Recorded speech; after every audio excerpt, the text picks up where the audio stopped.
जय हिंद दोस्तों, कैसे हैं आप सभी। दोस्तों एक बहुत बड़ा खेला हो गया है। खेला ये हो गया है कि भारतीय जनता पार्टी की प्रवक्ता नुपुर शर्मा और नवीन जिंदल को पैगंबर मोहम्मद साहब की शान में गुस्ताखी करना भारी पड़ गई है। दोस्तों रात ही रात में जैसे ही न्यूज़ वायरल हुई तो अरब देशों ने भारत में बैठी बीजेपी सरकार की जड़ें हिला दी और बीजेपी को विदेशों में भी जलील होना पड़ रहा है। बाहर की मीडिया इस चीज़ को लगातार इसको कवरेज दे रही है और विदेशों में भारत के सामानों का बायकॉट करने का आह्वान किया गया है। कतर, ईरान, सऊदी, बहरीन और कई अन्य देशों ने कहा है कि बीजेपी माफ़ी मांगे। दोस्तों खबर बहुत बड़ी है, तो आपसे रिक्वेस्ट है कि वीडियो को पूरा एंड तक देखना, तभी आपको मामला समझ में आएगा कि एक्चुअल में क्या हुआ है। और आपसे एक हम्बल रिक्वेस्ट है कि जब आप चैनल पर आ गए हो तो चैनल को सब्सक्राइब जरूर कर लें, क्योंकि इसी तरह की वीडियोस मैं अपने चैनल पर लाता रहता हूं और सबसे पहले आपके पास अपडेट पहुंचे, इसलिए बेल आइकन को भी प्रेस कर लेना। तो आगे बढ़ते हैं। दोस्तों भारतीय जनता पार्टी की प्रवक्ता नुपुर शर्मा और नवीन जिंदल इस समय मुश्किलों में फंसते नजर आ रहे हैं। मैं आपको बता दूं कि इन दोनों ने पैगंबर मोहम्मद साहब की शान में गुस्ताखी की थी, उनके खिलाफ आपत्तिजनक बातें बोली थी। आपके सामने ट्वीट आ रहा होगा, मैं इस चीज़ को पढ़ भी नहीं सकता, और इतनी गंदी बातें इन्होंने पैगंबर मोहम्मद साहब के खिलाफ बोली।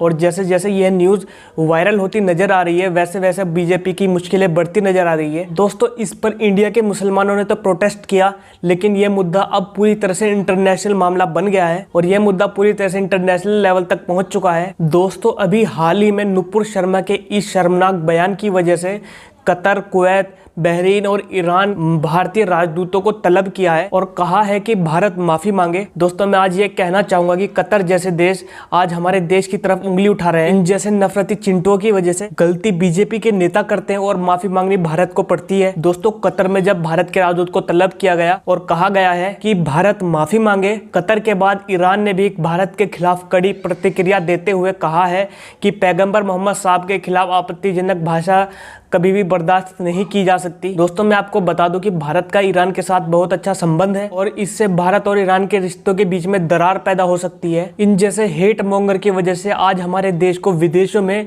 इनकी आलोचनाओं का शिकार होना पड़ रहा है, जो एक शर्म की बात है। दोस्तों अब ईरान के बाद सऊदी अरब ने भी भारत की निंदा करते हुए भारत पर तंज कसा है। उधर कुवैत ने भी इसके ऊपर कड़ी प्रतिक्रिया दी है और लगभग सारे अरब देशों ने भारत के राजदूतों को तलब कर दिया है। दोस्तों कुछ लोग सोच रहे होंगे कि अगर ये नाराज भी होते हैं तो क्या हुआ, तो मैं आपको बता दूं कि भारत के लगभग 35 मिलियन से ज्यादा लोग विदेशों में काम करते हैं, जिसमें से 8.5 मिलियन से भी ज्यादा लोग अरब देशों में काम करते हैं, यानी मिडिल ईस्ट में काम करते हैं, जो लगभग भारत में 87 बिलियन डॉलर हर साल भेजते हैं। 87 बिलियन डॉलर को अगर भारतीय रुपीस में कन्वर्ट करें तो 67.5 खरब रुपए भारत में हर साल आते हैं, जो हमारे देश की जीडीपी का लगभग 3% से ज़्यादा हिस्सा है। ये तो मैंने कुछ जॉब के आंकड़े बताए। इसके अतिरिक्त भारत मिडिल ईस्ट से कई बिलियन डॉलर का व्यापार करता है, उनसे तेल खरीदता है और उन्हें अपना सामान भी एक्सपोर्ट करता है। दोस्तों इस समय चाइना को मौका मिल गया है कि वो अपना सामान ज़्यादा से ज़्यादा एक्सपोर्ट करे अरब देशों में, क्योंकि भारत से उनकी नाराज़गी बढ़ती जा रही है। तो दोस्तों इनसे रिलेशन बनाकर रखना काफ़ी ज़रूरी है, लेकिन इन हेट मोंगर की वजह से आज हमारे देश को सब लोग आंख दिखा रहे हैं। दोस्तों वीडियो को एंड तक देखें और शेयर भी करते रहें। दोस्तों हद यहाँ पर हो जाती है, कुवैत के अंदर कूड़ेदान के ऊपर पीएम मोदी की तस्वीर लगाई जाती है और उनके मुंह पर जूते के निशान लगाए जाते हैं, जो एक काफ़ी शर्म की बात है। तो कुछ भी हो, है तो हमारे देश के पीएम ही। मुझे लगता है कि देश की जितनी दुर्गति आज हो गई है, आज से पहले इतनी देश की दुर्गति कभी भी नहीं हुई, लेकिन फिर भी इन नफरत बांटने वालों को शर्म नहीं आती। दोस्तों अभी जब मैं ये न्यूज़ पढ़ रहा था तभी एक और अपडेट आ गई है। अपडेट ये है कि ओमान ने भी भारतीय प्रोडक्ट को बायकॉट करना चालू कर दिया है। ओमान के अंदर भी भारतीय प्रोडक्ट को पूरी तरह से बंद करने का आह्वान किया है। आपके सामने कुछ तस्वीरें आ रही होगी, आप देख सकते हो किस तरह से भारतीय सामानों के ऊपर कपड़ा डाल दिया जाता है और वहाँ पर बायकॉट करने की बात कही जाती है। तो अब अंदाजा लगा सकते हो कि भारत की इकोनॉमी पर इस टाइम पर क्या प्रभाव पड़ेगा। इस टाइम अंधभक्त और दूसरे जो नफरती चिंटू है वो भी इस टाइम पर शांत बैठे हैं ताकि उनका नंबर ना आ जाए। तो उन्होंने ट्विटर पर अरेस्ट जुबैर करके ट्रेंड चलवाया है, क्योंकि जुबैर ने ही इन हेट मोंगर्स की काली करतूत दुनिया के सामने रखी थी। और दोस्तों हैरान कर देने वाली बात यह है कि मुसलमान शिया सुन्नी में आपस में लड़ते हैं, लेकिन इस समय जब पैगंबर मोहम्मद साहब की शान में गुस्ताखी होती है तो वो लोग शिया सुन्नी का झगड़ा भूलकर एक साथ खड़े हो जाते हैं उन हेट मोंगर्स के खिलाफ। तो ये एक हैरान कर देने वाली बात है, क्योंकि कोई भी मुसलमान हो उनके आइडल सिर्फ पैगंबर मोहम्मद साहब ही है, ये आपको बात माननी पड़ेगी। तो अब पूरे मिडल ईस्ट के जितने भी देश हैं आपस की लड़ाई छोड़कर एक हो गए हैं और बीजेपी के खिलाफ अपनी कड़ी प्रतिक्रिया दे रहे हैं। लेकिन अभी तक तो बायकॉट ही चल रहा था, लेकिन अब हद यहाँ हो गई कि बहरीन और सऊदी अरब ने भारतीय प्रोडक्ट्स को अपने मॉल से और सारे अपने स्टोर से हटा दिए हैं और पूरे अरब देशों में हर जगह प्रोटेस्ट हो रहा है भारत के खिलाफ। और अभी अरब देशों की बात खत्म नहीं हुई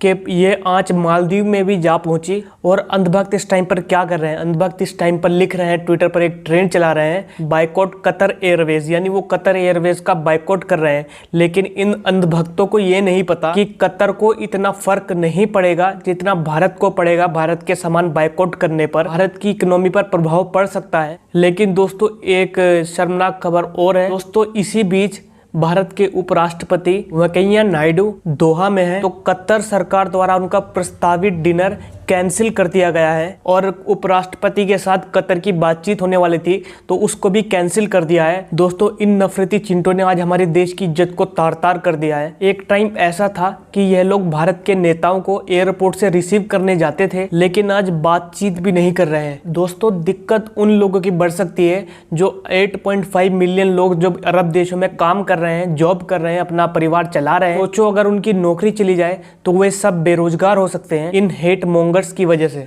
दोस्तों इसी बीच यति नरसिंहानंद का वीडियो भी खूब वायरल हो रहा है सोशल मीडिया पर, जिसमें वो इस्लाम के खिलाफ आपत्तिजनक बातें करता नजर आ रहा है। तो बस दुआ करें कि यह सब जल्दी जल्दी ठीक हो जाए। दोस्तों अभी अभी OIC ने भारत के ऊपर कड़ी प्रतिक्रिया दी है और कहा है कि भारत में मुसलमानों के खिलाफ बढ़ रही नफरत और हिंसा की निंदा की है। दोस्तों अरब के लोग कह रहे हैं कि नुपुर शर्मा और नवीन जिंदल को पार्टी से निकालना एक उनका दिखावा है और आगे बोला है कि नफरत और उग्रवादी वाली हिंदुत्व विचारधारा जिसने बाबरी मस्जिद को शहीद किया और भारत में चल रही ईश निंदा तब तक नहीं रुकेगी जब तक मुस्लिम देश कठोर कदम नहीं उठाते। और OIC को इसमें टैग करते हुए लिखा कि हमें एक्शन लेना चाहिए। और दोस्तों कई अरब के नेताओं ने ट्वीट किए, दोस्तों हिंदी में ट्वीट किए, तो आपके सामने ट्वीट है, आप पढ़ सकते हो कि इसमें क्या क्या बोला गया है। पता नहीं आगे क्या होगा, अल्लाह रहम करे।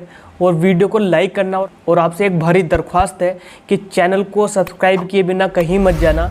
अगर फेसबुक पर देख रहे हो तो पेज को फॉलो कर लेना और ज़्यादा से ज़्यादा लोगों तक शेयर करना। बस आपसे एक हम्बल रिक्वेस्ट ये है कि चैनल को सब्सक्राइब जरूर कर लेना।